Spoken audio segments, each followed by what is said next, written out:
একটু সাবেক রাষ্ট্রপতি আব্দুল হামিদ তিনি দেশ থেকে যখন থাইল্যান্ডে গেলেন চিকিৎসার জন্য, তখন অনেক আলোচনা সমালোচনা হলো, অনেক ঘটনা ঘটে গেল আসলে। তারপরে তিনি 1 মাস পরে দেশে ফিরেও আসলেন চিকিৎসা শেষে। এই পুরো ঘটনাটা আপনি কিভাবে দেখেন সেটা নিয়ে একটু শুনতে চাইবো।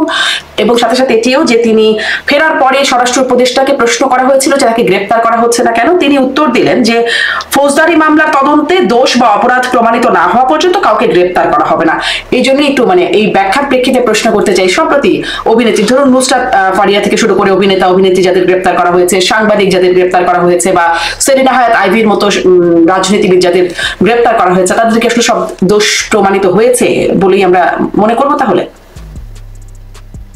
এই স্বরাষ্ট্র উপদেষ্টা অনেক অদ্ভুত অদ্ভুত কাজ করেছেন। উনি একবার মধ্যরাতে সংবাদ সম্মেলন করেছিলেন। উনি যখন সাবেক রাষ্ট্রপতি আব্দুল হামিদ বিদেশে গিয়েছেন তখনও যেসব মন্তব্য করেছেন তার মধ্যে একটা ছিল ইন্টারপোল দিয়ে তাকে দরকার হলে ফেরত আনা হবে। এখন সাবেক রাষ্ট্রপতি আব্দুল হামিদ একজন চেইন স্মোকার ছিলেন, এবং যেহেতু তার অসুখের বিষয়টি প্রকাশিত হয়ে গিয়েছে তাই আমি এটি বলতে পারি, এখন তিনি লাং ক্যান্সারের রোগী এবং ফুসফুসের অ্যাডভান্সড ক্যান্সারের রোগী, তার চিকিৎসার জন্য বিদেশ গিয়েছেন।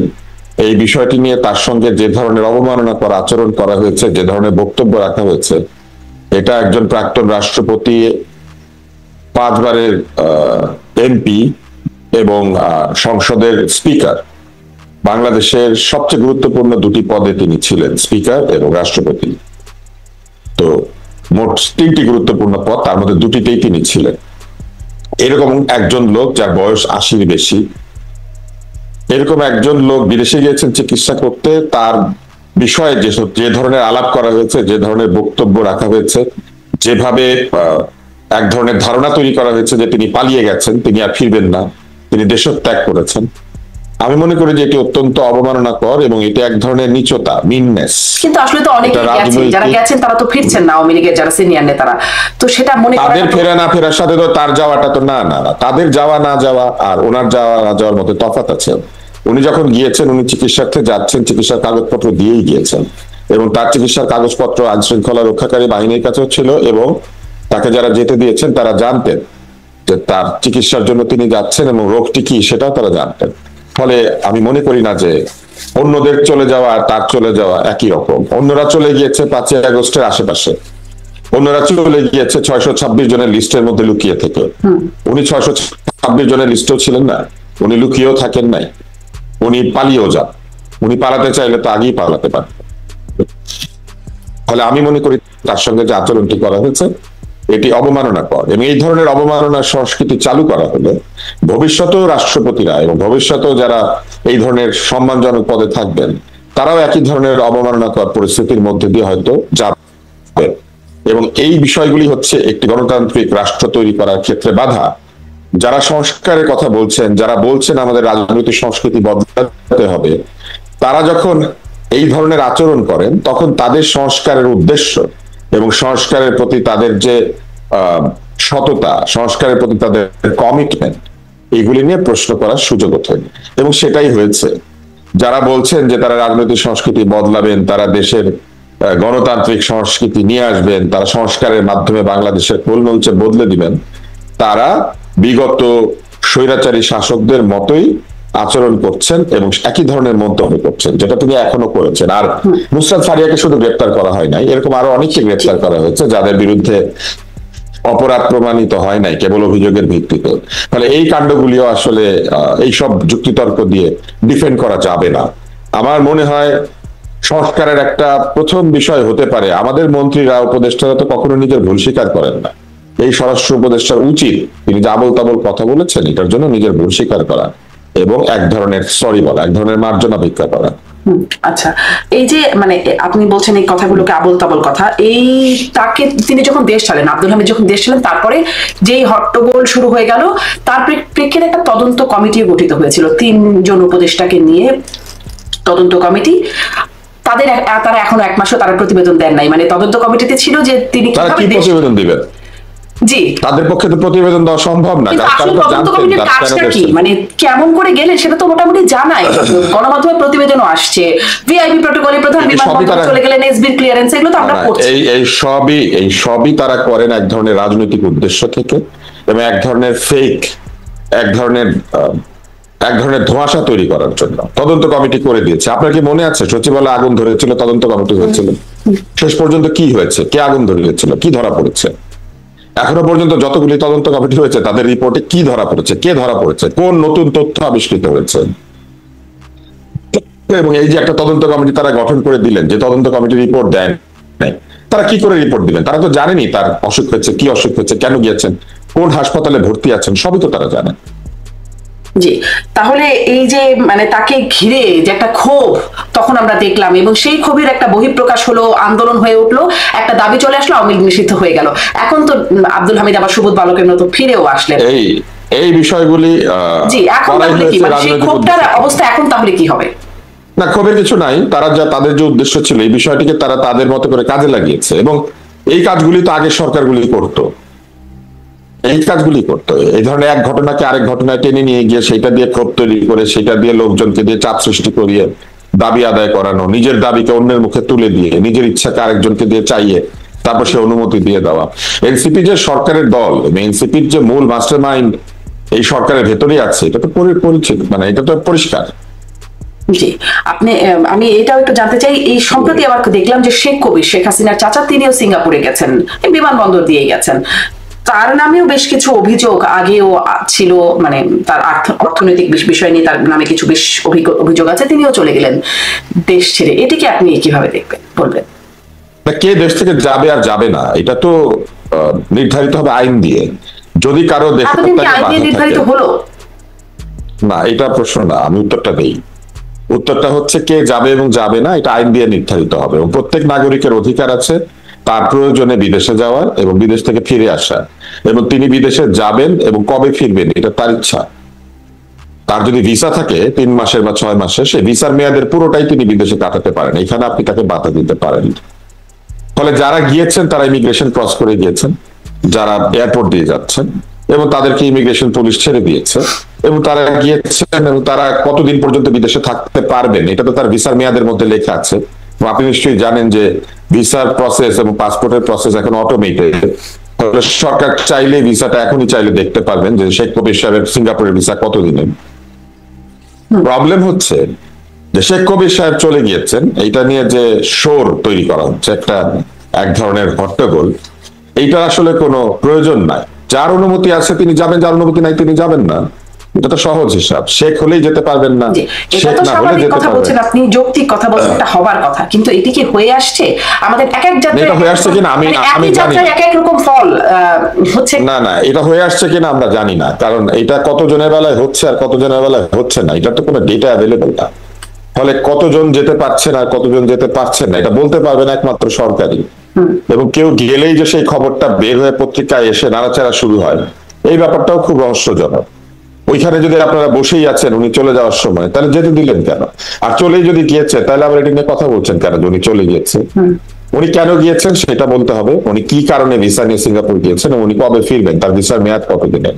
এবং উনি যদি ভিসা মেয়াদের মধ্যে ফিরে না আসেন এবং ওনার বিরুদ্ধে যদি কোনো মামলা থাকে, কোনো অভিযোগ থাকে, তাহলে এটার ব্যাপারে সরকার তদন্ত করতে পারবেন, এবং যদি অপরাধী প্রত্যর্পণ চুক্তি থাকে সেসব দেশ থেকে তাকে ফেরত চাইতে পারবে। কিন্তু মজার ব্যাপার হচ্ছে এই সরকারের সঙ্গে কিন্তু ভারতের অপরাধী প্রত্যর্পণ চুক্তি আছে, কিন্তু তারা পিকে হালদারকে ফেরত চান না এখনো। পিকে হালদার জনগণের টাকা চুরি করে পালিয়ে গেছেন, সে পিকে হালদারকে তারা ফেরত আনতে চান না।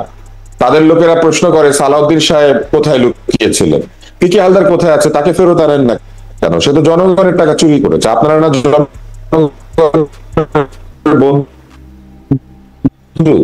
আপনারা না জনগণের জন্য সংস্কার করছেন, তাহলে পিকে হালদারকে ফেরত আনার জন্য ভারতকে একটা চিঠি দেন না।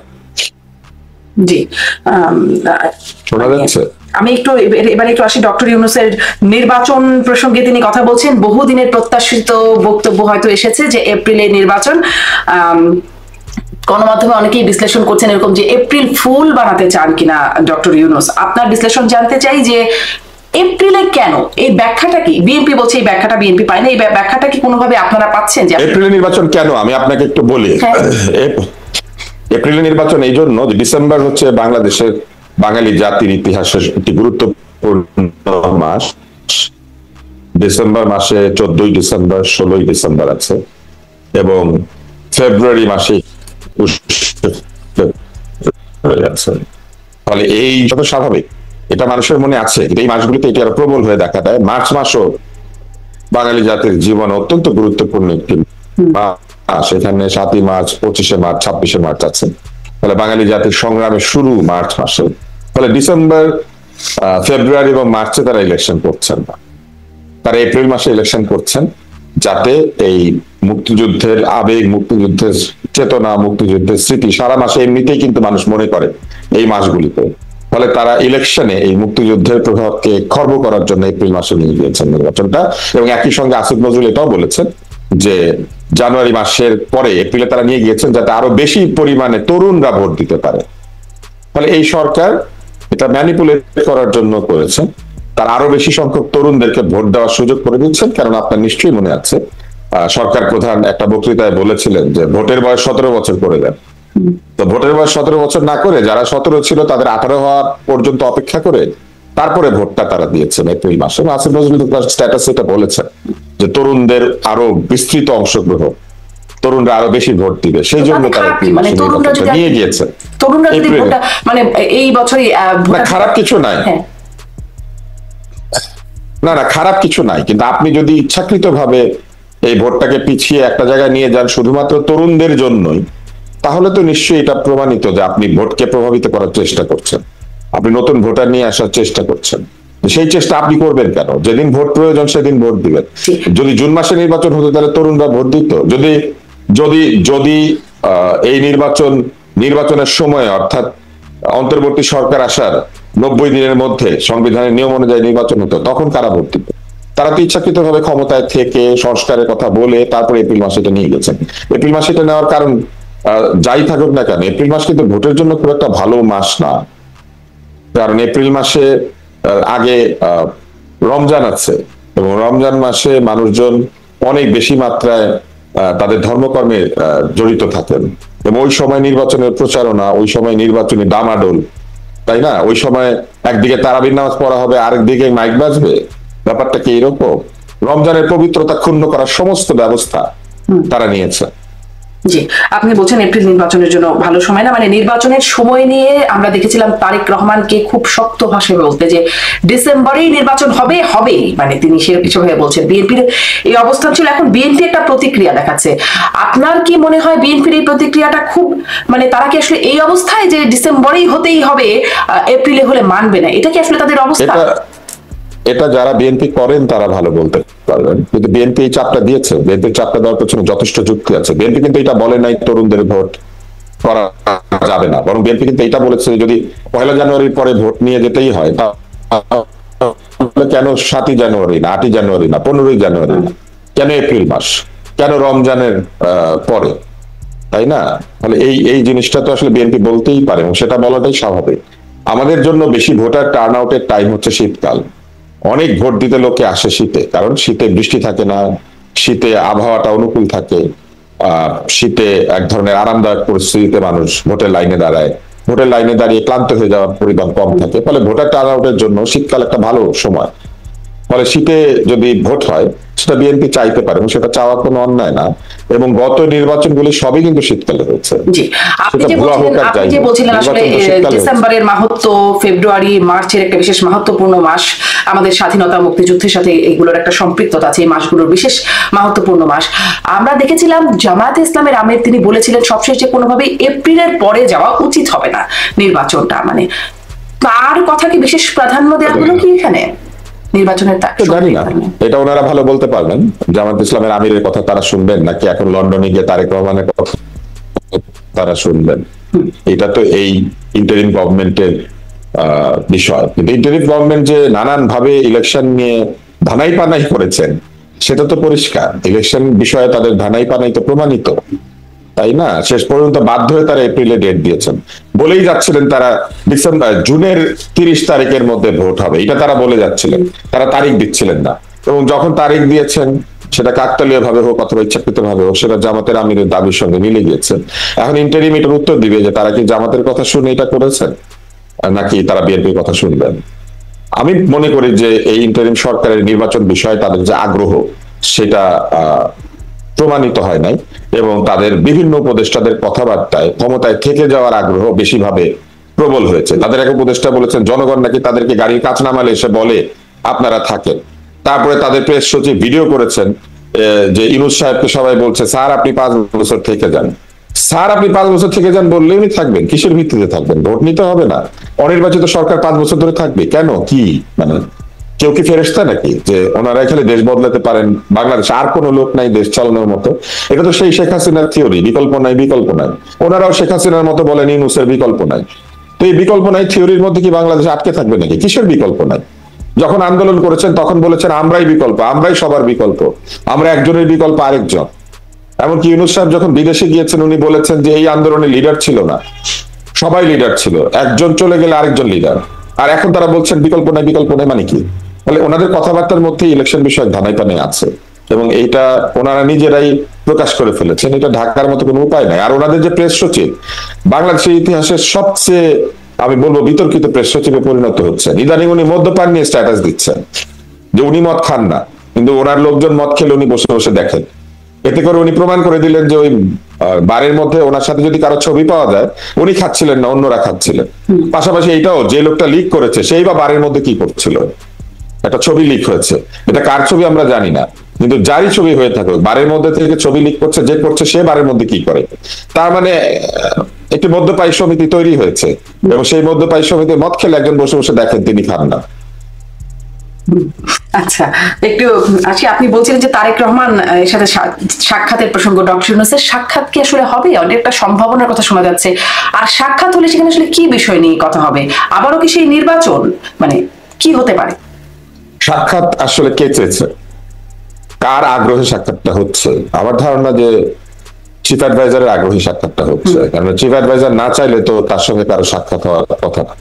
তাহলে যদি সাক্ষাৎ হয় এবং সাক্ষাৎটা যদি ঠিক মতো হয়ে থাকে, তাহলে এটা চিফ অ্যাডভাইজারের আগ্রহ, এবং সেখানে তিনি কি কথা বলবেন এটা ট্রান্সপারেন্সি বজায় রাখার জন্য তাদের যেটা উচিত সেটা হচ্ছে একটি জয়েন্ট স্টেটমেন্ট দেওয়া। এই সাক্ষাৎকারের পরে তারা কি নিয়ে আলোচনা করেছেন এবং কি কি বিষয়ে একমত হয়েছে, এটা তারা একসঙ্গে বলবেন। আর যদি সেটা না পারেন, তাদের যদি ঐকমত না হয়, তাহলে আলাদা আলাদা ভাবে ডক্টর ইউনূসের পক্ষে তার প্রেস সচিব বা কেউ বা দায়িত্বশীল ব্যক্তি প্রেস স্টেটমেন্ট দিবেন, আর তারেক রহমানের পক্ষে তার কোনো দায়িত্বশীল ব্যক্তি প্রেস স্টেটমেন্ট দিবেন, এবং আমরা মিলিয়ে দেখব যে কার কথা অধিকতর বিশ্বাসযোগ্য। তবে এই সাক্ষাতের যে বিষয়টি, এটা নিয়ে আলাপ আলোচনা, এটার মধ্যে দিয়ে প্রমাণিত হয়েছে যে রাজনৈতিক ভাবে তারেক রহমান এবং বিএনপি অনেক এগিয়ে আছেন,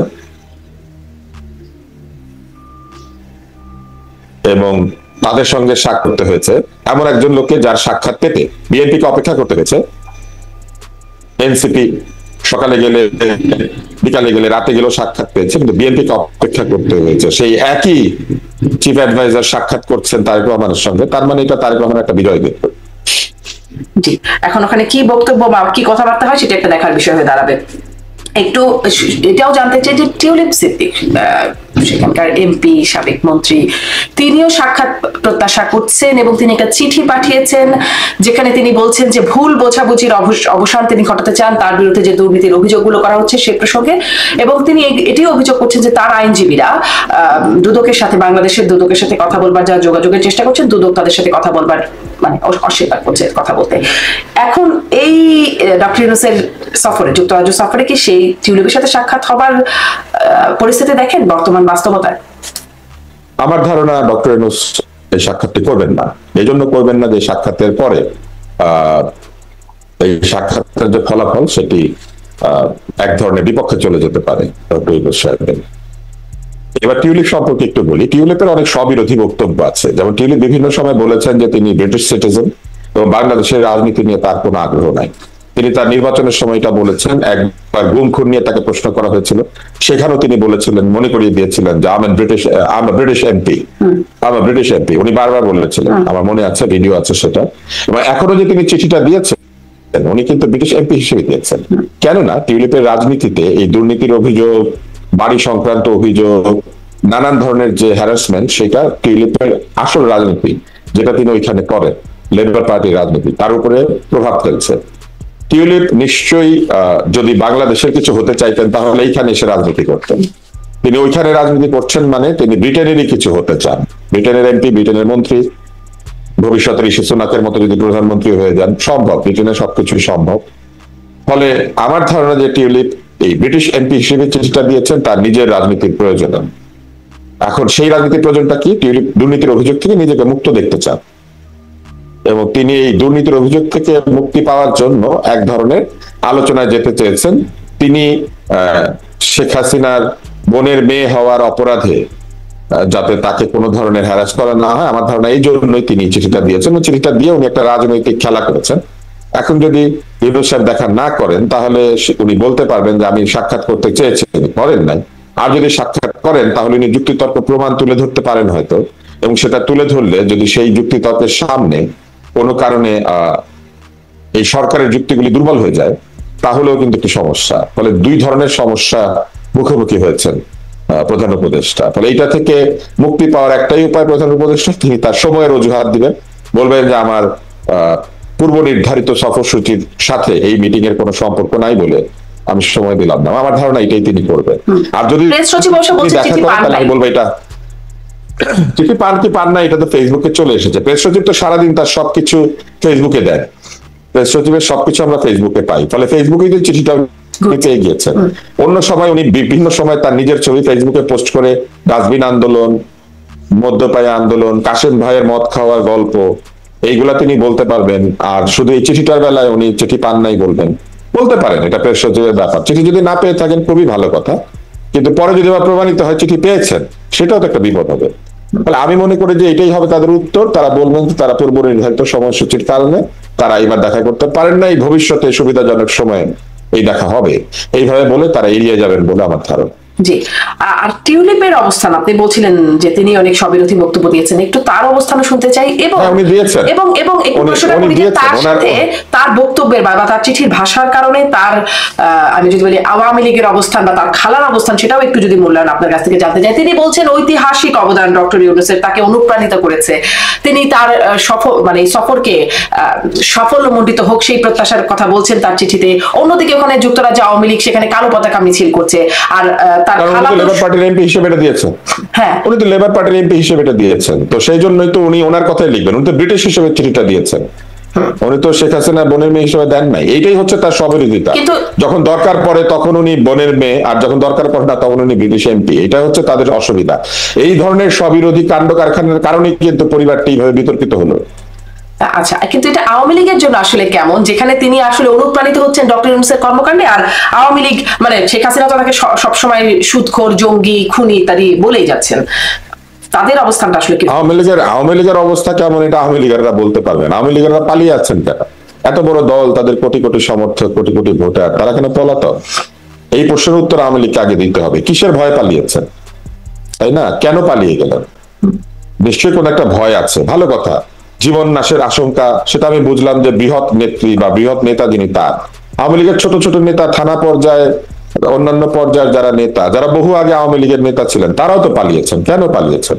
কারণ এই দলটির যে ইমেজ, এই বক্তব্যের প্রেক্ষিতে এই প্রশ্নটা যখন আমি তাদেরকে করি আপনারা কেন পালালেন, তারা বলেন যে সেভাবেই পিটিয়ে মারা হয়েছে ওই সময়টা, যেভাবে মব, বা তারা যদি এতটুকু নিশ্চয়তা পান যে জেলখানা, মানে তাদের যে দলের এত ক্ষমতা আছে, যে দলের কোটি কোটি সমর্থক, যে দল মিছিল করলে পরে রাস্তার এই মাথা থেকে ওই মাথা কিচ্ছু দেখা যেত না, সেই দল হঠাৎ করে তাদের সমর্থক শূন্য হয়ে গেল। তাদের জনতা কোথায়?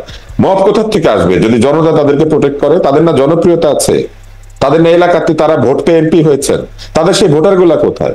জিএম কাদেরের বাড়ি ভাঙতে গেল পরে রংপুরের লোকজন মাইন্ড করলো, ওই রংপুরের লোকজন তো ইকবালের রুমের বাড়ি পড়ানোর সময় মাইন্ড করলো না কেন? কারণ জোর করে ক্ষমতায় ছিল। নাকি আসলে পরিস্থিতির কিছু পরিবর্তন হয়েছে? আপনি দেখেন যখন জাতীয় পার্টির অফিস ভাঙা হলো, আগুন দেওয়া হলো, তখন সেনাবাহিনী পুলিশ কাছেই ছিল, তাদের চোখের সামনে করলো, কিছু বললো না। কিন্তু রংপুরে যখন জিএম কাদের বাড়ি ভাঙা হলো তখন সেনাবাহিনী তাদেরকে ডেকে একদম ভিডিও ফুটেজ দেখে মামলাও হলো, আর ওই ঘটনায় কিন্তু কোনো মামলা হয় নাই। পরিস্থিতির কি পরিবর্তন হয়েছে? আমি আপনাকে বলি, এর আগে যে তারা অ্যাকশন নিতে পারেন নাই, বড় কারণ হচ্ছে অ্যাকশন তো নিবে পুলিশ, সেনাবাহিনীর কাজ তো পুলিশই করে না। কিন্তু সেনাবাহিনী সেনাবাহিনী তো এখন second line-এ। দায়িত্বে আছে আর কি। হ্যাঁ, বাধ্য হয়ে করছেন তারা, কারণ মব এমন জায়গায় গিয়ে পৌঁছেছে, এখন সেনাবাহিনীকে মব নিয়ন্ত্রণের জন্য আলাদাভাবে সেনাপ্রধানকে নির্দেশ দিতে হচ্ছে। তিনি আলাদাভাবে মব নিয়ন্ত্রণের নির্দেশ দিতে বাধ্য হয়েছে। মব কন্ট্রোল করা কি সেনাবাহিনীর কাজ নাকি? মব কন্ট্রোল পুলিশের কাজ, আনসারের কাজ। মব কন্ট্রোলিং এর বাহিনী তো সেনাবাহিনী না, তাই না? তো সেনাবাহিনী তো সেই কাজ করে নাই, তাদের সেই ট্রেনিংও না। মব কন্ট্রোল করার ট্রেনিং সেনাবাহিনীর না। সেনাবাহিনী লেথাল ওয়েপন ব্যবহার করে। সেনাবাহিনীর একেবারে ছোট্ট ওয়েপনটাও লেথাল ওয়েপন। সেনাবাহিনীকে লাঠি হাতে ঘুরে নাকি? সেনাবাহিনীকে ব্যাটন হাতে ঘুরে নাকি? তো সেনাবাহিনীকে এখন লাঠি ব্যাটন এগুলা নিয়ে মব কন্ট্রোল করতে হচ্ছে। এটা তো আইন শৃঙ্খলা পরিস্থিতির অবনতির নমুনা, এটা তো উন্নতির নমুনা না। আর জিএম কাদেরের বাড়ি ভাঙার পর একটা সেন্টিমেন্ট তৈরি হচ্ছে, আমি তো সেটাই বলছি। আওয়ামী লীগের এত এত ভোটার, এত এত লোক, এত এত তাদের নির্বাচন, 300 আসনে কোনো প্রার্থী খুঁজে পাওয়া যায় না তাদের বিরুদ্ধে, তাহলে তারা কোথায় গেল? আওয়ামী লীগের নিজের আয়নাতে নিজের চেহারাটা দেখা খুবই জরুরি। তারা যে সারাক্ষণ একটা ডিনায়ালের মধ্যে আছেন, তারা যে সারাক্ষণ একটা অস্বীকৃতির মধ্যে আছেন, যে তারা কোনো অন্যায় করেন নাই, তারা কোনো অপরাধ করেন নাই, ক্ষমতা থেকে তাদের পতন, এটা সম্পূর্ণভাবে বিরোধীদের বিষয়। তাহলে তো তারা এই কৃতিত্ব বিরোধীদেরকে দিচ্ছেন, যে বিরোধীরা তাদের চেয়ে অনেক উপযুক্ত, তারা তাদেরকে ক্ষমতা থেকে সরিয়ে দিতে পেরেছেন। তাহলে তারা বেশি মেধাবী, বিরোধীরা তারা বেশি উপযুক্ত, তাদের সমর্থন বেশি, এইটা একটা। আর যদি তারা বলেন যে না, বিরোধীরা আসলে সুযোগ পেয়েছে, যেটা আমরা দেখেছি, তারা সুযোগ পেয়েছে, ভোট হইলে কি বিরোধীরা সুযোগ পেত? আওয়ামী লীগ যদি অর্থনৈতিক ব্যবস্থাপনায় চুরি, দুর্নীতি, ডাকাতি, ব্যাংক লুট এগুলো না করতো, তাহলে কি বিরোধীরা সমালোচনা করতে পারতো? আওয়ামী লীগ যদি তার নিজের বংশের শাসন প্রতিষ্ঠা করার জন্য এলাকায় এলাকায় দলের সমস্ত পদে বংশের লোকজন না বসাতো, তাহলে কি এই দলটা একটা মানুষের দল থেকে বংশের দলে পরিণত হতো? আওয়ামী লীগ নিজের সমালোচনা করে না, এটা হচ্ছে সবচেয়ে বড় স্বৈরাচারিত্ব। আওয়ামী লীগ এইভাবে সমস্ত মেধাবী লোকদেরকে হারিয়েছে, সমস্ত মেধাবী নেতৃত্বকে হারিয়েছে। আওয়ামী লীগের চাটা, চামচা, চাটুকার ছাড়া কিচ্ছু নাই, এবং এখনো চাটুকারিতা চলছে। এখনো তাদের ভাষ্য কে দেয়? এখনো তাদের ভাষ্য দেয় নানক। জমি দখলের অভিযোগে অমির রহমান পিয়ালরা নানককে রীতিমতো ধোলাই করছিল এই আন্দোলনের আগে, কারণ তার লোকজন জমি দখল করে। ভিওআইপি ব্যবসার জন্য তার মেয়ের নামে অভিযোগ আছে। আওয়ামী লীগের এখনো সেই নানক হচ্ছে তাদের মুখপাত্র, সেই ওবায়দুল কাদের তাদের মুখপাত্র, যিনি সারাদিন ছবি দিতেন, 70,000-এর উপর ছবি পোস্ট করেছিলেন ফেসবুকে, যিনি তার ঘড়ি বলতেন যে এই 12, 14, 16 লাখ টাকার ঘড়ি তাকে লোকজন উপহার দিয়ে যায়, উনি সেটা নেন, ওনার সুতের বাহার। সে ওবায়দুল কাদের হচ্ছে তাদের মুখপাত্র। এখনো পর্যন্ত আওয়ামী লীগের তো একটা যুক্তিশীল মুখপাত্র পর্যন্ত নাই। আওয়ামী লীগের হয়ে যে কেউ কথা বলতে পারবে সেই মেধাবী নেতৃত্ব তো নাই। আওয়ামী লীগের মেধাকে অত্যন্ত ছোট করা হয়। আওয়ামী লীগের চামচামি হচ্ছে আওয়ামী লীগের সবচেয়ে বড় উপরে ওঠার সিঁড়ি।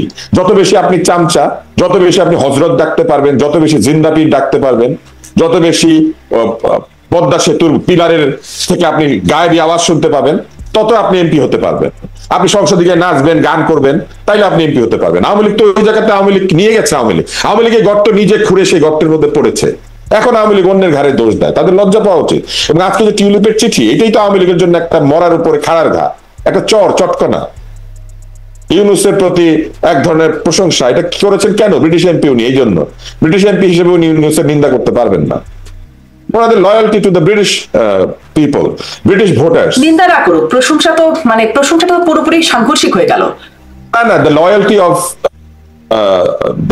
of tulip Siddiqui is towards our voter, তার ভোটারদের প্রতি তার লয়্যালটি। তার ভোটাররা হচ্ছে একটি লন্ডনের একটি পশ এলাকার ভোটার, যেখানে তার ভোটারদের মধ্যে মুসলিমের চেয়ে ইহুদি বেশি।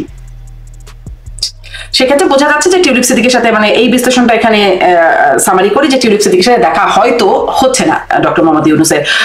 মবের পরিস্থিতি পরিবর্তন হলো কিনা সেই প্রসঙ্গে আপনি বলছিলেন সেনাপ্রধানের বক্তব্য। আমি একটু এটাও জিজ্ঞাসা করি, সেনাপ্রধান কিন্তু সম্প্রতি যে বক্তব্য ছিল সেখানে বলেছিলেন যে ডিসেম্বরে নির্বাচন হবে, জানুয়ারিতে নির্বাচিত সরকার থাকবে, ঠিক যেভাবে বিএনপি বলেছে। এখন সেনাপ্রধানের অবস্থানটা কি হবে? সেনাপ্রধান আবার ঈদের সাক্ষাৎ করলেন, তাতে কি আসলে সেখানেও কোনো বরফ গলবে বা নরম হবে সুর, এরকম মনে হয়? সেনাপ্রধান হিসেবে তার যে ম্যান্ডেট, তার যে দায়িত্ব, তার যে শপথ, সেটার প্রতি তিনি সুবিচার করছেন। আমি সেনাপ্রধানকে দেখছি একজন পেশাদার সৈনিক হিসেবে। উনি একজন পেশাদার সৈনিক, উনি জানেন যে সেনাবাহিনীর কাজ মব কন্ট্রোল করা না। উনি জানেন সেনাবাহিনী লাঠি ব্যবহার করার জন্য ট্রেনিং পায়, সেনাবাহিনী লিথল ওয়েপন ব্যবহার করার জন্য ট্রেনিং পায়, সেনাবাহিনী বন্দুকের মাথায় বেয়োনেট থাকে। ফলে উনি তো জানেন ওনার সৈনিকরা কি, ওনার অফিসাররা কি। উনি একজন পেশাদার সৈনিক হিসেবে সেনাবাহিনীকে তার যে দায়িত্ব সেই দায়িত্বে ফেরত নিতে চান। সেই কারণে যত তাড়াতাড়ি ইলেকশন হবে ততই ভালো, কারণ ওনার কাজ কি? ওনার কাজ হচ্ছে বাংলাদেশের সেনাবাহিনীর মর্যাদা রক্ষা করা, সেনাবাহিনীর ঐক্য রক্ষা করা, সেনাবাহিনীর যে পরিবেশ সেটা রক্ষা করা। উনি সেটাই করছেন। আমি তো দেখছি যে উনি একমাত্র প্রফেশনাল দায়িত্ব পালন করছেন, আর কাউকে তো দেখতে পাচ্ছেন। উপদেষ্টারা গল্প গুজব করে, সকালে এক কথা বলে, বিকালে এক কথা বলে, ইন্টারপোলের কথা বলে, আবার সন্ধ্যার সময় বলে যে অভিযোগ থাকলে গ্রেপ্তার হবে। তো এইগুলোই তো চলছে। সেই জায়গাতে আমি বলবো যে সেনাবাহিনী প্রধান যেটি বলেছিলেন ডিসেম্বরে নির্বাচন হওয়া দরকার, উনি এটা ঠিকই বলেছিলেন এবং ওনার জায়গা থেকে উনি ঠিক আছেন। কেননা যত তাড়াতাড়ি নির্বাচন হবে, এবং শুধু তাই নয়, এটা তো নিশ্চিত যে সেনাবাহিনী ডিপ্লয়েড হবে নির্বাচনের সময়। তো এই বর্ষায় কিংবা তীব্র গরমে সেনাবাহিনী ডিপ্লয় করা আর শীতকালে সেনাবাহিনী ডিপ্লয় করা, দুইটার মধ্যে আকাশ পাতাল তফাৎ আছে। প্রবল গরমে বৈশাখী দাবদাহতে আপনি সেনাবাহিনী মোতায়েন করছেন, আর আপনি শীতের মধ্যে সেনাবাহিনী মোতায়েন করছেন, দুইটা সম্পূর্ণ একটা আলাদা পরিবেশ। সেনাবাহিনীকে ফুল ড্রেসে থাকতে হয়, তাদেরকে অনেক ওজন ক্যারি করতে হয়। সেনাবাহিনী যে বন্দুক ক্যারি করে সেটা পুলিশের বন্দুকের চেয়ে হেভি। সেনাবাহিনী যে পরিমাণ গুলি কোমরে আটকে রাখে, পুলিশ সেটা রাখে না। ফলে সেনাবাহিনী যে ধরনের অস্ত্র, গাড়ি এবং অন্যান্য কিছু ব্যবহার করবে ডিপ্লয়মেন্টের সময়, সেগুলোর জন্য শীতকাল ভালো সময়। একদম স্পষ্ট যে এটা অসুবিধাজনক একটা অবস্থান। কিন্তু এখন কি করবেন সেনাপ্রধান? বা সেনাপ্রধান কি তার অবস্থান থেকে সরবেন? নরম হবেন তিনি? তিনি তো খুবই শক্ত অবস্থায় বলেছিলেন ডিসেম্বরেই নির্বাচন হবে, জানুয়ারিতে নির্বাচিত সরকার। এইটা আমি বলতে পারি না, কেননা এইটার উত্তর তিনি দিতে পারবেন এবং তার মতামত এটা আমি তার হয়ে বলতে পারি না, এটা আমি জানিও না আসলে। কিন্তু আমার কাছে মনে হয় যে তিনি এই পর্যন্ত যা যা বলেছেন সেগুলোর প্রতি স্টিক করার চেষ্টা করেছেন, কারণ এটাও সেনাবাহিনীর ট্রেনিং। সেনাবাহিনী যখন কিছু বলে সেটা তারা রক্ষা করার চেষ্টা করে। ফলে আমার ধারণা যে সেনাবাহিনীর যে অনুরোধ বা সেনাবাহিনীর যে ইচ্ছা, সেটার প্রতিও বৃদ্ধাঙ্গুলি প্রদর্শন করা হয়েছে এই এপ্রিলে নির্বাচনের ডেট দিয়ে। ফলে এক ধরনের সংঘাত, এক ধরনের সমস্যা, এক ধরনের বিরোধ তৈরি করার চেষ্টা এই পুরো তত্ত্বাবধায়ক এই ইন্টারিম সরকারের মধ্যে আছে। এবং এইটাই হচ্ছে ইলেকশন নিয়ে তাদের ধানাই পানাই। তারা তাদের ইচ্ছা মতো এগুলা করবে, তারা তাদের ইচ্ছা মতো এগুলা করেই চলেছেন। আরেকটু যদি মূল্যায়ন জানতে চাই সেখানে, যে সেনা প্রধান যখন সেই কথা বললেন যে ডিসেম্বরেই নির্বাচন হবে, জানুয়ারিতে নির্বাচিত সরকার থাকবে, তারপরে আমরা দেখলাম ডক্টর ইউনূসের পদত্যাগের একটা আলোচনা শুরু হয়ে গেল, তিনি পদত্যাগের ইচ্ছা পোষণ করলেন, তারপরে সব রাজনৈতিক দলগুলোর সাথে বৈঠক হলো এবং যমুনায় জামাতের আমিরের সাথে বৈঠকের পর জামাতের আমির গেলেন সেনা প্রধানের সাথে দেখা করতে, এবং মানে সেনা প্রধানের বক্তব্যেরই একটা রিয়াকশন তো এই পদত্যাগের বিষয় আসে। তারপর সেনা প্রধানের সাথে দেখা করতে জামাতের আমির গেলেন। মানে এই ঘটনাগুলোর পরম্পরা আপনি কিভাবে দেখেন? তারপরে আবার দেখলাম সেনা প্রধানের সঙ্গে দেখা করতে যে কোনো রাজনৈতিক দলের প্রধান বা যে কেউ আগ্রহ প্রকাশ করতে পারে। সেনা প্রধান টাইম দিলে ওনারা দেখা করবেন, আমি এটার মধ্যে কিছু দেখি না। যেহেতু বিএনপির কেন্দ্রীয় নেতৃত্ব প্রধান যিনি ব্যক্তি, তিনি বাংলাদেশে থাকেন না, অথবা তিনি এই মতামতের সঙ্গে কোনো দ্বিমত পোষণ করেন না, কেননা বিএনপিও তো ডিসেম্বরে নির্বাচন চেয়েছে, ফলে তাদের দেখা করার কোনো প্রয়োজনীয়তা নাই। কিন্তু জামাত যেহেতু ডিসেম্বরে নির্বাচন চায় না, হয়তো সেই কারণে দেখা করতে গিয়েছেন। এটা জামাতের আমিরকে আমি অনুরোধ করবো একদিন আপনার অনুষ্ঠানে নিয়ে আসেন এবং এনে তাকে জিজ্ঞাসা করেন, কারণ তার কথাবার্তা তো অনেক স্ববিরোধিতা আছে। এখন যে আলোচনাটার মধ্যে আমরা ছিলাম, প্রফেসর ইউনূসের পদত্যাগের বিষয়টি একটি নাটক, একটি ভাওতা। এই জুলাই আন্দোলনের একটি বড় স্লোগান ছিল নাটক কম করো প্রিয়। আমি দেখলাম উনি নিজেই নাটক করলেন। এই পদত্যাগ পুরোপুরি একটা ভাওতা। সবাই জানতো যে উনি পদত্যাগ করবেন, উনি হুমকি দিচ্ছেন, এবং এই হুমকি উনি যেদিন উনি এখানে নেমেছিলেন এয়ারপোর্টে সেখানেও দিয়েছিলেন, আমার কথা না শুনলে কিন্তু আমি চলে যাব। তো এটা উনি এক ধরনের ভাওতা দিয়েছেন, এবং ভাওতা যে দিয়েছেন সেটা প্রমাণ হচ্ছে উনি কি বলছেন। উনি বলছেন পোর্ট যাদেরকে দেওয়া হচ্ছে এটার বিরোধিতা কাউকে করতে দেওয়া হবে না। উনি কিন্তু একদম স্বৈরাচার একটা উনি কথা বলছেন। উনি বলছেন যে যেসব সিদ্ধান্ত তারা নিচ্ছেন এগুলা সবই জনস্বার্থে, এবং এই পোর্ট দিয়ে দেওয়া কিংবা অন্যান্য কিছু সিদ্ধান্ত যেগুলো নিয়ে বিতর্ক উঠেছে এগুলোর ব্যাপারে উনি কারো মতামত নিতে আগ্রহী না। তো উনি পদত্যাগ করলে পোর্ট দিবেন কেমনে, অন্যান্য জিনিস যেগুলো দিতে চেয়েছিলেন সেগুলো কিভাবে দিবেন? তারপরে রাজনৈতিক ভাবে তারা তাদের বক্তব্য পরিবর্তন করে। তাদের উপদেষ্টা বলেছেন মানবিক করিডোর, আর তাদের নিরাপত্তা উপদেষ্টা নামে একজন যাকে নিয়ে এসেছেন মাঝখানে, তিনি বলেছেন এটা প্যাসেজ, একজনের একটা করিডোর আরেকজনের একটা প্যাসেজ।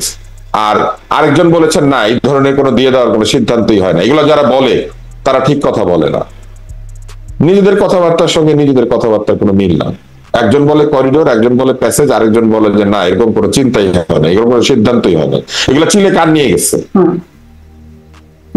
কান আপনার, হ্যাঁ, তো কান তো নাই, দুইটাই চিলে নিয়ে গেছে। এখন তো অন্য কিছু চিলে টানাটানি করবে। জি। তাহলে আপনি কি এই বক্তব্যের, বিএনপির এই বক্তব্যের সাথে একমত? বিএনপির প্রেস বিজ্ঞপ্তি যেটি বলছে যে তার বক্তব্য, মানে ডক্টর ইউনূসের বক্তব্য রাজনৈতিক ভব্যতার সীমা অতিক্রম করেছে, এবং বলছে যে বন্দর করিডোর ইত্যাদি বিষয় নিয়ে ইত্যাদি বিষয়ে কোনো বিষয় আসলে তাতে 3টি ম্যান্ডেট কোট আনকোট বলছে, সেটির মধ্যে পড়ে না। রাজনৈতিক ভব্যতা একজন রাজনীতিবিদের জন্য যেটা, একজন অরাজনৈতিক লোকের জন্য সেটা না। একজন অরাজনৈতিক লোক যিনি নিরপেক্ষতার শপথ নিয়েছেন, যিনি কোনো দিকে হেলবেন না এইটা বলেছেন, যিনি নিরপেক্ষ থাকবেন এটা বলেছেন, তিনি যখন রাজনৈতিক সিদ্ধান্ত নিতে থাকেন এবং রাজনৈতিক পক্ষপাত দুষ্ট আচরণ করতে থাকেন, রাজনৈতিক পক্ষপাত দুষ্ট বক্তব্য দিতে থাকেন, তবে সেটা অবশ্যই ভব্যতা অতিক্রম করা। কেন প্রধান উপদেষ্টা জাপানে গিয়ে বলবেন যে একটা দল নির্বাচন চায় না? এটা কি জাপানে বলার জিনিস নাকি? এটা রাজনৈতিক ভব্যতার সীমা অতিক্রম করা।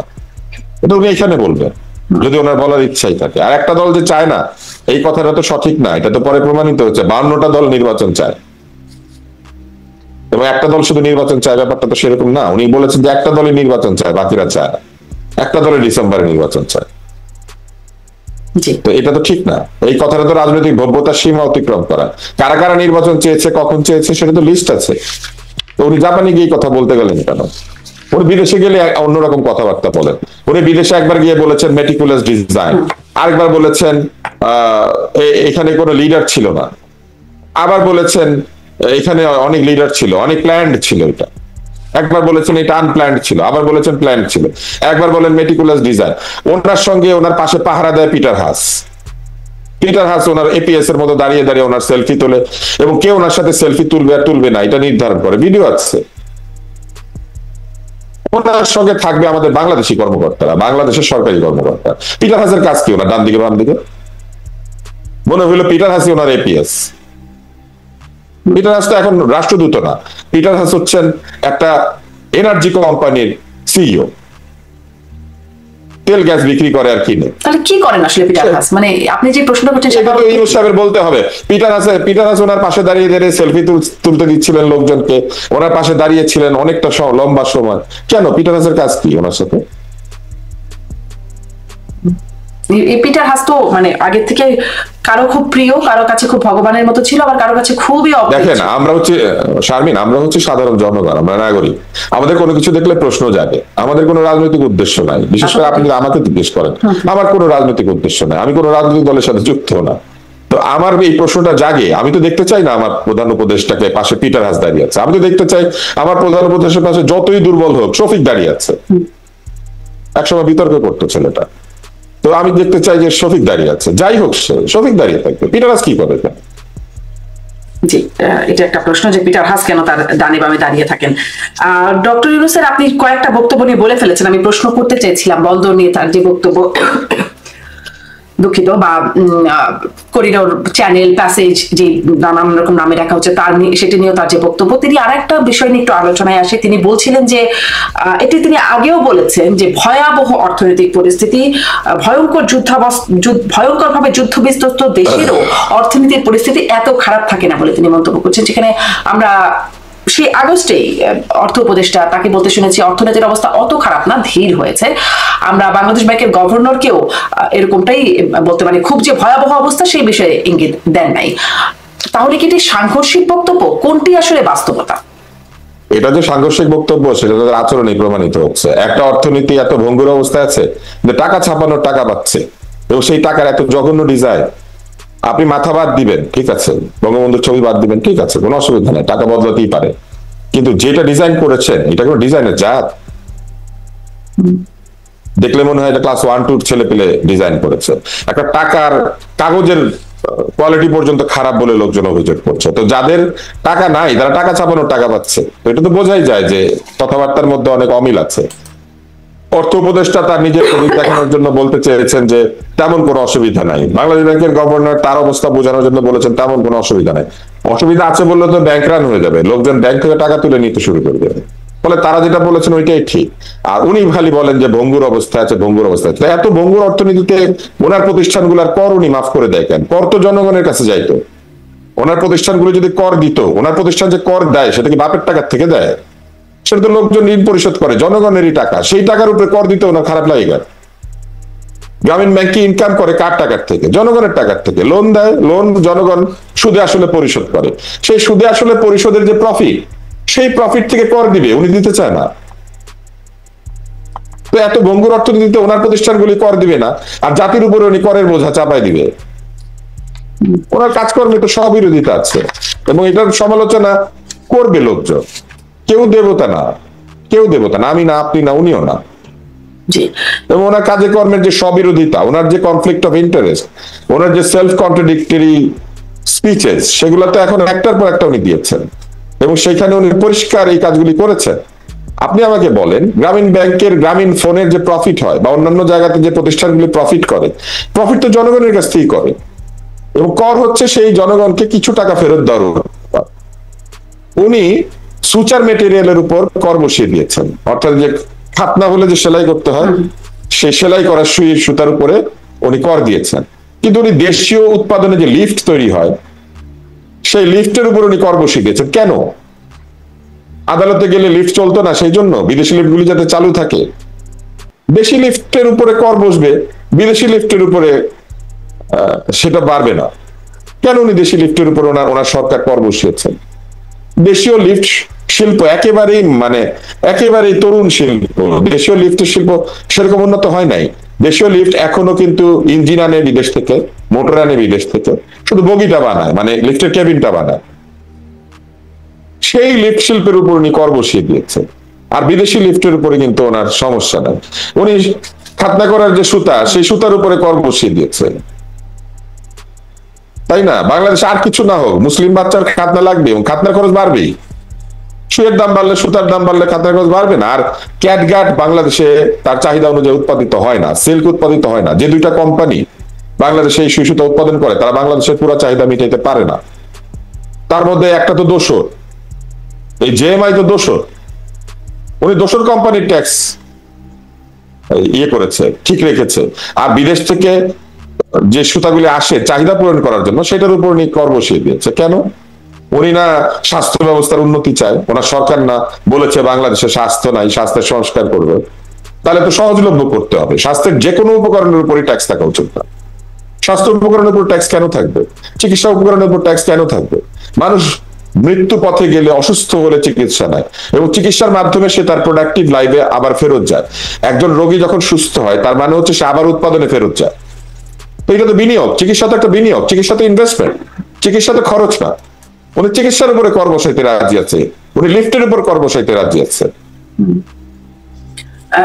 এক জায়গায় উনি ওনার লোকেরা, ওনার ফরাসি উপদেষ্টা এক জায়গাতে উনি ব্যাখ্যা করে বিদেশি সুতার উপরে ভ্যাট বসিয়েছে, এটা কি অন্যায় হয়েছে? তো বিদেশি লিফটের উপরে ভ্যাট না বসিয়ে যে দেশি লিফটের উপর বসিয়ে দিয়েছে, এটা অন্যায় হয় নাই? দেশের লিফট খারাপ আর দেশের সুতা ভালো, খাতনা করলে বোঝা যায়। তো ডাক্তার আব্দুল স্যার, এই যে তিনি বিদেশে যাচ্ছেন, মানে এটা নিয়ে অনেক কথা হচ্ছে যে 10 মাসে 11 বার বা 12 বার তিনি বিদেশে গেলেন। আপনি বলছিলেন বিদেশে গিয়ে, জাপানে গিয়ে কথা বলছেন, বা বিদেশে গিয়ে নানান রকম কথা বলেন। এটি কি একটা স্বাভাবিক, মানে সংখ্যাটা 10 মাসে 11-12 বার বিদেশে যাওয়া? উনি বিদেশে যতবার গিয়েছেন, রাষ্ট্রীয় প্রয়োজনে কমই গিয়েছেন। ওনার নিজের বিভিন্ন কাজকর্ম থাকে, পুরস্কার নেওয়া, ওনার নিজের কথাবার্তা, ওনার নিজের কিছু কাজ, এগুলা থাকে, এবং সেইভাবেই তিনি গিয়েছেন। যেহেতু সেগুলো অফিসিয়াল ভিজিট না, এই জন্যই বিভিন্ন সময় প্রশ্ন উঠেছে যে তার পেছনে পতাকা নাই কেন। কারণ উনি পতাকা ক্যারি করে যান নাই, পতাকা মিটিং এ যান নাই, তো ফলে সেই জন্যই পিছনে পতাকা ছিল না। তো এইগুলা তো ওনারা ব্যাখ্যা করেন না, পরে লোকজন আবিষ্কার করেন। আমার মনে হয় যে এতবার বিদেশে যাওয়া, এটা আসলে তার অভ্যাসের অংশ। তিনি সারা জীবনে বিদেশেই বেশি সময় কাটিয়েছেন, দেশে কম। বিদেশে গেলে তার আয় হয়, তার তো ব্যক্তিগত আয় বক্তৃতা থেকে হয়, তিনি অনেক টাকা পান বক্তৃতা দিলে। তিনি তো একজন সেরা বক্তা পৃথিবীর, এবং তার বক্তৃতা শোনার জন্য বিদেশিরা টাকা পয়সা দেয়, তার বক্তব্য শোনার জন্য তারা ডিনার মিটিং অর্গানাইজ করে, হাজার হাজার ডলার সেখানে দিয়ে তারা ডিনার প্লেট কিনে। ফলে তার উপস্থিতি বিদেশে প্রয়োজন হয়। বহু মানুষের স্বার্থের সঙ্গে তার বিদেশ যাত্রা জড়িত আছে বিদেশের, ফলে তাকে যেতে হয়। তিনি গিয়েছেন, এবং তিনি যে এরকম বিদেশে যাবেন, এটা তো আমরা আগে থেকেই জানি। এটা উনি 2008 সালে যখন, 7 সালে যখন দল বানাতে নিয়েছিলেন, 6 সালে, আপনার নিশ্চয় মনে আছে, ওনার দলের উনি নাম দিয়েছিলেন ইউনুস মঞ্চ। প্রথমে নাম দিয়েছিলেন ইউনুস মঞ্চ, কাগজপত্র আছে। তো ওই সময় তো উনি এরকম বিদেশেই যাতায়াত করতেন সারাক্ষণ, এবং আমরা তখন কিছু লোক জানতে চেয়েছিলাম তার কাছে যে আপনি যে দল বানাবেন, আপনি তো বিদেশেই থাকেন, তাহলে দল চালাবে কে? কি উত্তর এসেছিল? উত্তর আসে না, উনি এগুলোর উত্তর কখনো দেন না। উনি এখনো কি উত্তর দেন? উনি কি কোনো কথার উত্তর দেন? উনি কোনো কথার উত্তর দেন না। আপনি দেখবেন যে he never answers to anybody. রাজনীতিকদেরও সেরকম একটা কমপ্লেইন যে তিনি শোনেন, হাসেন, কিন্তু কথাগুলোর উত্তর বা তার পক্ষ থেকে কোনো কথা আসে না। শেষ He never replies because this is a very good thing. আপনি যদি রিপ্লাই করেন, মানুষ আপনার মনোভাব বুঝতে পারবে। আর আপনি যদি রিপ্লাই না করেন, যেমন আমরা বোকা উজবুক, আমরা যে মানুষের কথা রিপ্লাই করি, কথা বলি, এর কারণ হচ্ছে আমরা মনে করি কথা বলাটা একটা অধিকার। কথা শোনা যেমন অধিকার, কথা বলা অধিকার, প্রশ্ন করা তার চেয়ে বেশি অধিকার। এবং অন্যের ভুল ত্রুটি ধরিয়ে দেওয়ার জন্য কিছু মানুষ সমাজে লাগে। আমরা কেউ কেউ নিজেকে ওই জায়গাতে মনে করেছি, এটা ঠিক নাও হতে পারে, কিন্তু আমরা মনে করি যে আমরা মানুষের ভুল ত্রুটি নিয়ে কথা বলবো, যাতে করে আমাদের ঘোড়া বলেন কিংবা আমাদের গাধা বলেন ঠিক রাস্তায় থাকে। কিন্তু এই যে কথার উত্তর না দেওয়া, এটা কিন্তু ভেরি গুড টেকনিক, কারণ তাহলে আপনার মনোভাব কেউ বুঝতে পারবে না। অপেক্ষাকৃত কম সমালোচনাও সম্ভবত হবে তাতে। কথা সমালোচনা হয়, কিন্তু আপনি দেখবেন যে ওই সমালোচনা ওনার কোনো উত্তর নাই। ওই বিন সাহেবরা উত্তর দেয়, এই যে ধরেন শফিক সাহেব উত্তর দেয়, ওনার বিষয়ে শফিক সাহেব সব উত্তর দেয়, এবং যে কারণে উত্তরগুলো অনেক সময় কেটে যায়, উত্তরগুলো খারাপ হয়। শেষের দিকে চলে আসছি, একদম শেষ প্রশ্ন, মানে যেটি দিয়ে মাঝখানে কথা বলছিলেন, নির্বাচন বহুল আলোচিত সময় এপ্রিলে, আপনি বলছিলেন যে অসুবিধাজনক সময়ে নির্বাচন হওয়ার জন্য বিএনপি আপত্তি করছে, আর সেনাপ্রধানের অবস্থানের সাথে সেটি মিলছে না। এখনো অনেকের সন্দেহ, বিএনপি সহ অনেকেই সন্দেহ করছেন, আসলে কি এপ্রিলে নির্বাচন হবে? উনি যেহেতু বলেছেন এপ্রিলে ওনাকে নির্বাচন করতেই হবে, না করলেও উনি যে ভাওতা দিয়েছেন সেটা আরেকবার প্রমাণিত হবে, ওনার উপরে মানুষের আস্থা নষ্ট হয়ে যাবে। ওনার পক্ষে এপ্রিলের পরে যাওয়ার কোনো সুযোগ না। তাহলে ওই যে আবহাওয়া, রোজা ইত্যাদি, বিএনপি বলছে যে এগুলো সব মিলিয়ে একটা ইস্যু তৈরি করা হবে সেই সময়, মানে এরকম কোন ইস্যু দিয়ে নির্বাচন আর পিছিয়ে যাওয়ার কোনো, উনি যদি সেগুলা সত্যিই করেন তাহলে তো ওনার উপরে মানুষের আস্থা শেষ হয়ে যাবে। তখন প্রমাণিত হবে যে ইলেকশন নিয়ে তার আসলে সদিচ্ছা না। ফলে ওনাকে ইলেকশন করতে হবে, এপ্রিলের মধ্যে করতেই হবে, কোনো উপায় নাই। এবং তারিখও তো তারা দিয়েছে না, ফলে এটা করতেই হবে। 15 তারিখের মধ্যেই হয়ে যাবে এপ্রিলে, তারা বলেছেন 14 তারিখে হবে না, পয়লা বৈশাখ। ফলে নিশ্চয়ই এটা 13 তারিখ 12 তারিখ কোন একটা সময় হবে, অথবা 15 তারিখে হবে, পয়লা বৈশাখের পরের। এবারও গাধার মূর্তি, অমুকের মূর্তি, তমুকের মূর্তি একটা বানাবে, কিছুই তার সংস্কৃতি উপদেষ্টা, এগুলো একটা কিছু তৈরি করবে, করে তারা পয়লা বৈশাখ করে হয়তো ইলেকশনটা করবে, অথবা আগে করবে। যাই করুক, এটার পরে যাওয়ার তো কোনো সুযোগ তার নাই। এটা করলেই তো উনি ভাওতা দিয়েছেন, এটা প্রমাণিত হবে। তাহলে অনেক অনিশ্চয়তা, আপনাদের কাছ থেকে অনেকবার শুনতাম যে কবে হতে পারে নির্বাচন, অনেক রকম মানে অনিশ্চয়তা ছিল। তাহলে সেই সব কেটে গেল, এখন এপ্রিলে নির্বাচন, এটি মোটামুটি স্পষ্ট হয়ে গেল আমাদের সামনে। এটা তাকে করতেই হবে, উনি না করলেও উনি ভাওতাবাজ হিসেবে প্রমাণিত হবেন। উনি যে নাটক করেন এটা মানুষ বুঝবে, ওনার পক্ষে পিছিয়ে আসা সম্ভব। এখন যদি এরকম একটা পরিবেশ তৈরি করা হয় যে পরিবেশের কারণে ইলেকশন হবে না, মানুষ কিন্তু ওনাকে দুষবে এবং ওনার সরকারকে দুষবে।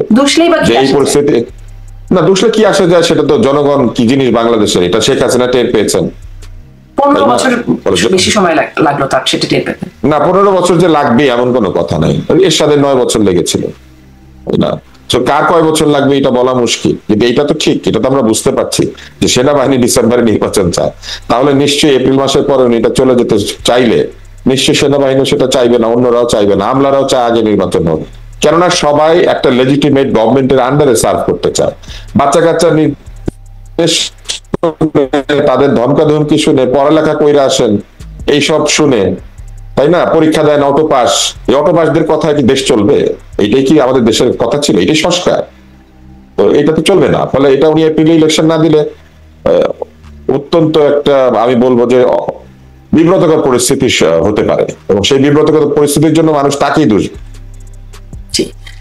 ডক্টর আব্দুল লতিফ স্যার, অনেক ধন্যবাদ আপনাকে। আমরা দেখি আসলে এপ্রিলে নির্বাচন, তার আগে বিএনপি কি করে বা সেনাবাহিনীর পক্ষ থেকে কিছু আসে কিনা, নিশ্চয়ই সেই বিষয়গুলো আমরা দেখবো। অনেক ধন্যবাদ আপনাকে এতক্ষণ সময় দেওয়ার জন্য, যুক্ত হওয়ার জন্য।